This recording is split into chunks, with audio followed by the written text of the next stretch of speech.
Hey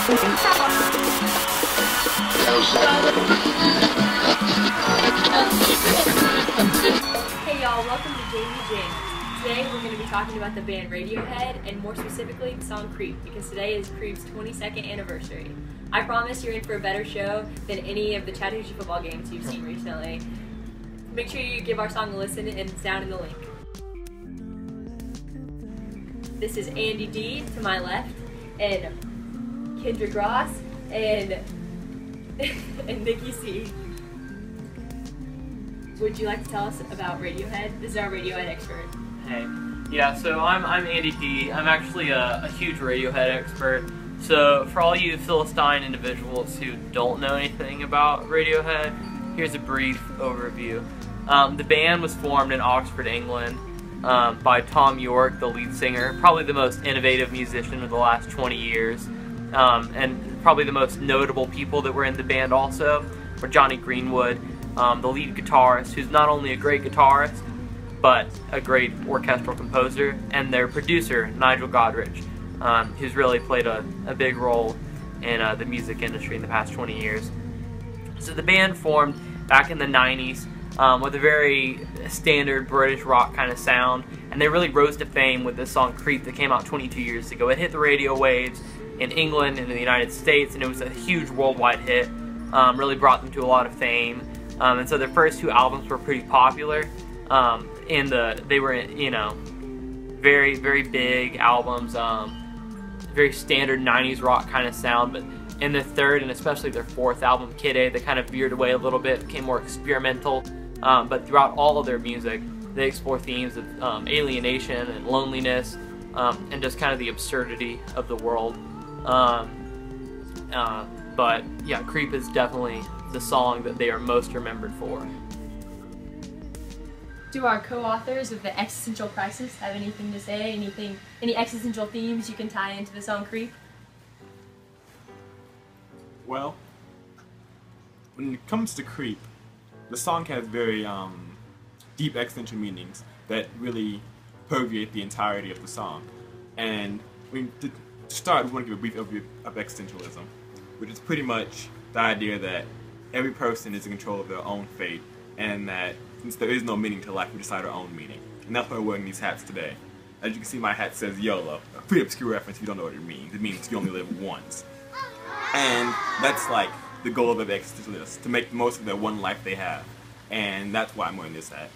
Well, I actually disagree in a way, because the song actually veers from existentialism, and we're here to explain why the existentialist philosophy would bring the most joy to this poor, desolate soul who is just trying to find so much value in something external that he forgets that all the value comes from the inside.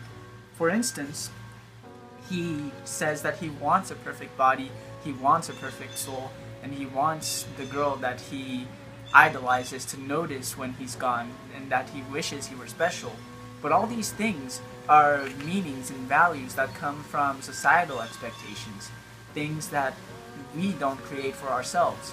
And insofar as we try to create meaning out of others' expectations, we'll never truly be satisfied with who we are. And that also explains my hat. I don't care what these people think, obviously. It is a pretty weird So hat. you truly enjoy wearing the leprechaun hat? It gives meaning to my life. It does.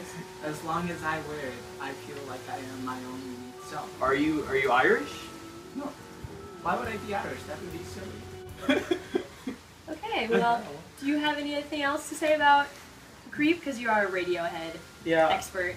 You know, I mean, I would probably say that, you know, I had to take a class on existentialism in college, and so I definitely see what you're saying. The fact that since he's not really finding his own truth, and he's kind of looking to his girlfriend, looking to society for standards and kind of a definition of what he should be, that he's not really being very existential, and since he's not doing this, he's very sad. And I mean, a lot of Radiohead songs, I think I might have said, are pretty morose.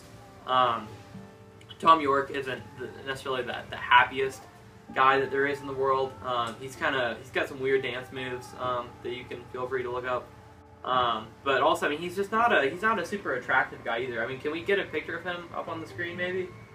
Yeah. Speak for yourself. I think he's really cute. Thought that since I was a young girl.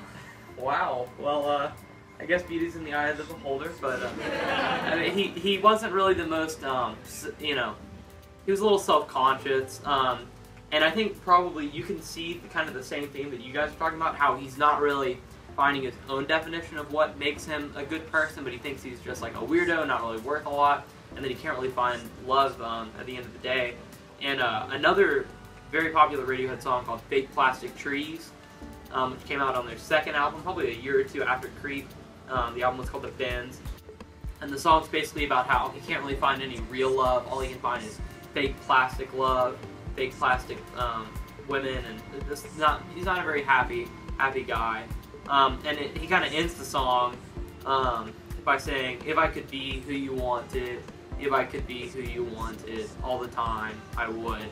So he's, you know, once again, he's not really, you know, finding his own meaning in life. He's just kind of looking for what other people want, and he's very vulnerable and exposed when he sings this, because most of his singing is falsetto. So it's kind of like, "If I could be who you wanted."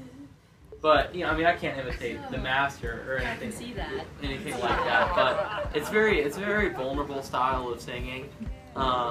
And so, like you said, he's not really being existential, and he probably would be a lot happier if he could see all the beautiful things that he does. Because, man, oh, what a beautiful, wonderful human being he is.